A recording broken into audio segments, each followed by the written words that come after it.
जय गुरुदेव, जय गुरुदेव, जय गुरुदेव, जय गुरुदेव नाम किसका, जय गुरुदेव नाम किसका, जय गुरुदेव नाम किसका। देखो ये मनुष्य मंदिर है, भगवान ने आपको अमूलक चीज दे दी है और सब कुछ आपसे सुपुर्द कर दिया। उन्होंने अपने हाथ में कुछ नहीं रखा। इस मनुष्य को अनमोल चीज देकर के पूरी आजादी और पूरा अधिकार दे दिया। किसी तरह की भी उसने जरा भी किंचित समाज की रोक टोक नहीं रखी है। आप आंख से, कान से, मन से, बुद्धि से, हाथ से, पैर से जैसा चाहो वैसा कर्म करो, अच्छा बुरा उसकी तरफ से जरा भी रोक टोक निशान को भी नहीं। देश की जितनी भी वस्तुएं हैं अपनी, देश में जितने भी मानव हैं सब अपने। देश एक मुसाफिर खाना है, एक सराय है जिसमें हम लोग सबके सब उस सराय में, बड़ी सराय है, बड़ा धर्मशाला है जिसमें आ रहे और जा रहे, और हम सब लोगों का मिलन थोड़े समय के लिए, ज्यादा समय के लिए नहीं है। मित्र है, दोस्त हैं, परिवार है, बच्चे हैं, माँ है, बाप है, रिश्तेदार है, कौम है, कौमियत है, ये थोड़े दिन का यहाँ मिलन। इसका भी पूरा पूरा बोध करा देना है कि मुसाफिर खाना ये परदेश है, इसमें इस प्रकार का मिलन है। तो आप लोग जितनी देर तक मिलो जुलो सद्भाव अपने एक दूसरे के इस मुसाफिर खाने में जो धर्मशाला उसमें काम आओ, आप उसके काम आओ, वो आपके काम। इससे परस्पर ये मानो भौतिक बुद्धि, प्रेम, विवेक का बढ़ेगा। जब प्रेम आपस में विवेक का बढ़ने लगेगा तो भौतिक बुराइयां अपने आप क्षीण होने लगेंगी, कमजोर होने लगेंगी। उनकी तरफ से बुराई सबसे लगाओ कम होने लगेगा। चाहे वो हिंदू हो, चाहे मुसलमान, चाहे सिख हो, छोटा बड़ा अमीर गरीब कोई हो, लगाओ कम। जब हमें आपस में प्रेम बढ़ेगा, भौतिक सांसारिक बुद्धि विवेक का, तो फिर हमको ये सुनने को मिलेगा कि हम तो विशेष काम के लिए यहाँ भेजे गए। मालिक ने हमको अनमोल अपनी कारीगरियों से हमको ये तन, ये शरीर, ये जिस्म दिया है, तो हमारा काम तो और है। इन्हीं के कामों के साथ में तो आपने फिर आत्मिक जागृति आप में होगी और फिर वो आत्मिक प्यास लगेगी। जब भूख लगेगी, प्यास लगेगी, तो आदमी उसके लिए कि हमको प्यास लगी है और ये सब अच्छा नहीं लगता, तो वो दौड़ेगा कहीं पानी मिल जाए।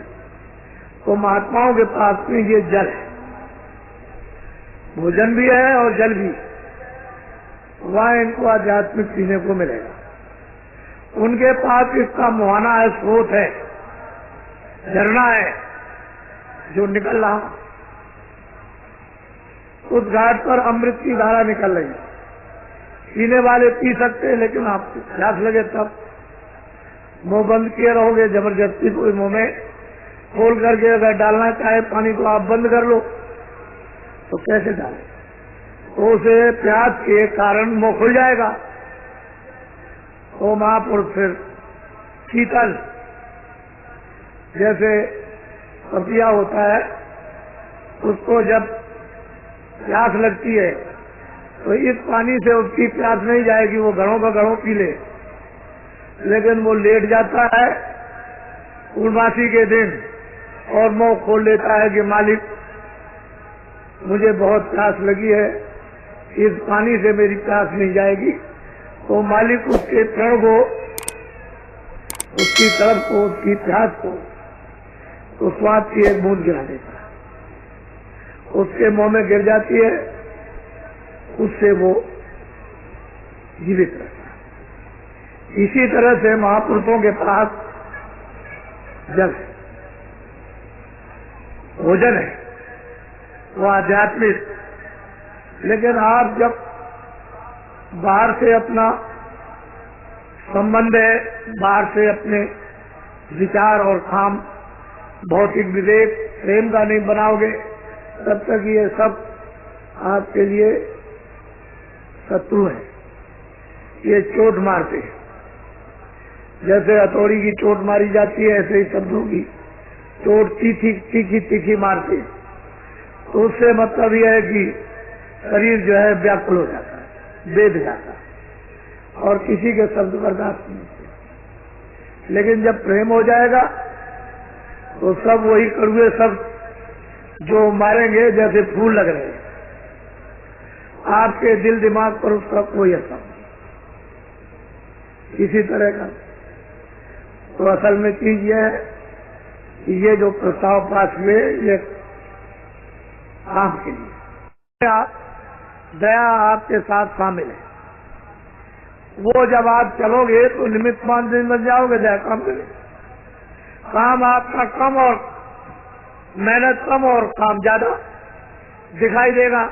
ऐसा मालूम होगा कि पहले ही से कोई काम कर गया, लेकिन तुम निमित्त मात्र तो बनो। तुम निमित्त मात्र बन के जब तो प्राप्त करो,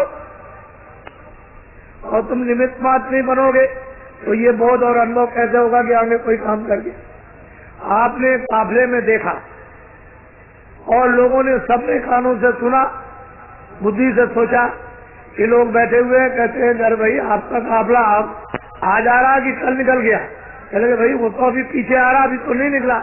चले गए जो लाखों आदमी कल से निकल रहे झंडी लेकर के और जय गुरुदेव बोलते हुए, वो कौन लोग थे? हमने भाई वो तो काफला पीछे आ रहा।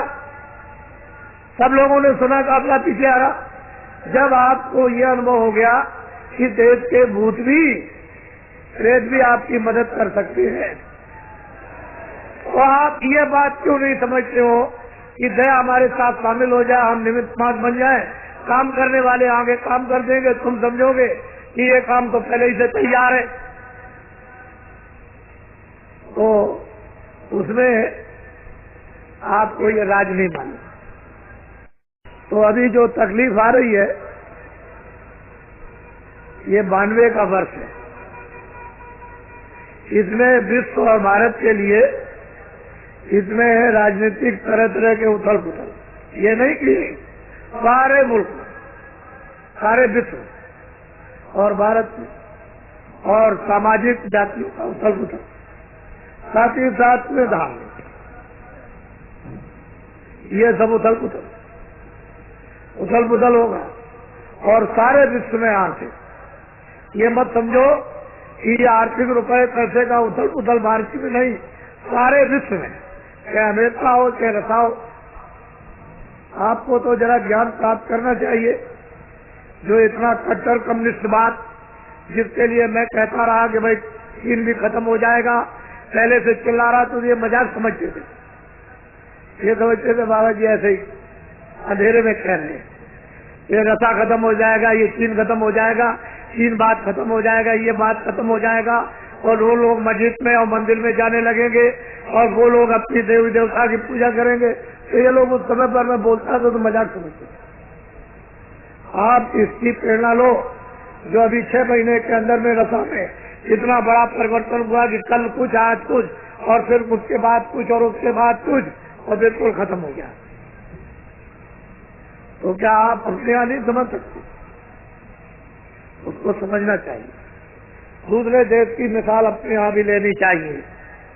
ऐसा नहीं कि गुमसुम बैठे रहे आंख बंद करके और बुद्धि को कुमक बना ले कुएं जैसा, और बस उसी में बस उतना ही, उससे आगे कुछ नहीं। तो बहुत बड़ा आर्थिक परिवर्तन, और इसमें बनेगा कारण। ये मेरी बात को अभी याद नोट कर लो कि 4 प्रकार के तो मुद्दे हैं, राजनीतिक उथल पुथल के, सामाजिक जातियों के उथल पुथल के, धार्मिक उथल पुथल और रुपए पैसे का अर्थ का उथल पुथल। लेकिन इसमें शाखाएं अलग हैं, तो इसमें बनेगा कारण। ये 92 का साल चैत तक लगा रहेगा। अंग्रेजी महीने से तो खत्म हो जाएगा आपका दिसंबर में, जनवरी में खत्म हो जाएगा, 1 जनवरी को। लेकिन ये 92 का वर्ष जो है वो चैत तक रहेगा। इसमें बनेंगे कारण। जब कारण बन जाएगा तो बच्चों कार्य। मैं इनको कोई फर्क नहीं, मेरी निगाह में तो ये कुछ तकलीफ को आगे आने वाली। आप सब लोगों को तो ये प्रक्रिया पता नहीं, ये कुदरत की, भगवान की क्या लीला। अब तो ईश्वरवादी है, मनुष्य बनो और अपने को जीता स्थान पर बैठो, हीन होकर के। तो जब हीन बनोगे तो सब लोग आपको उठा लेंगे, गोद में उठा लेंगे, सत्कार करेंगे, सेवा करेंगे। बच्चा नन्हा मुन्ना होता है तो उसको किसी भी जात का हो, उससे या किसी जानवर का हो, छोटा बच्चा सब उससे प्यार करते, क्योंकि उसमें कोई राजद्वेष तो है नहीं है, तो सब लोग उसको प्यार करते हैं, उसको खिलाते भी है। तो जब तुम छोटे बन जाओगे बच्चे की तरह से, तो सब तुमको प्यार करेंगे, तुमको खिलाएंगे। तो तुमको छोटा बनना चाहिए। छोटे बन के तो फिर मतलब यह है कि बड़े छोटे और बड़े बने, तो बड़े से क्या होता? बड़े से होता क्या? एक चिड़ी मार चिड़िया पकड़ने वाला, वो चिड़िया पकड़ के बाजार में ले जा करके बेचता था। छोटी छोटी चिड़ियाएं पकड़ता था, बड़ी कोई नहीं पकड़ता था। बस एक पिंजरे में बड़े में ले गया और 2 आने की, 4 आने की, 2 आने की, 4 आने की, वो सब लोग आए और चिड़िया खरीद करके ले गए। तो एक बहुत चिड़ी मार, उसने कहा, अरे भाई तुम क्या देखते हो? क्या लगे भाई मैं देख रहा हूँ, मुझे कोई मजदूरी नहीं मिल रही। तुम देखते नहीं हो ये चिड़िया ले आता है और बस आकर के यहाँ फटाफट 2-3 घंटे में बैठ के चला जाता है, तुम भी चिड़िया पकड़ के ले आओ। तो वो बेचारा उसके कहने से गया, जंगल में इधर उधर देखता रहा, तो उसको देख करके चिड़िया उड़ गई, उस पेड़ से और दूर चली गई। तो एक तालाब में एक केकड़ा था, ऐसे बैठा हुआ था इस तरह से। तो उसने सोचा कि ये बहुत बड़ा भी है और मतलब ये है कि इसका दाम बहुत लगेगा। वो जितना चिड़िया सब बेची जाती है, जिनका दाम उससे ज्यादा इसी का दाम लग जाएगा। वो किसी तरह से उस केकड़ को पकड़ लिया, उसको पकड़ लिया और बाजार में ले गया, उसको बैठा। अब वो केकड़ा ऐसे करके बाजार में बैठा हुआ और छोटी छोटी चिड़िया सब लोगों ने 2 आने 4 आने की खरीद के चले गए और बेचने वाले भी चले गए। वो शाम तक अंधेरे तक ऐसा बैठा रहा। तो कहले भाई तुम कौन हो? चले गए, अरे भाई मैं तो आया था कि ये बड़ा है, एक ही पैसा दे देगा तुम्हें, तो ले आया पकड़ के। इसका तो एक भी नया पैसा नहीं लगा। इसके बड़े बनने से क्या हुआ? छोटी छोटी चिड़िया यानी बिक गई और ये इतना बड़ा है और ऐसा मूर्ख और बेवकूफ, इसका कोई भी दाम नहीं लगा। तो जब बड़े बन जाओगे तो आपका कोई मूल्य नहीं। छोटे परमात्मा में, मानवता में, मनुष्यता में तो छोटा बनना ही चाहिए।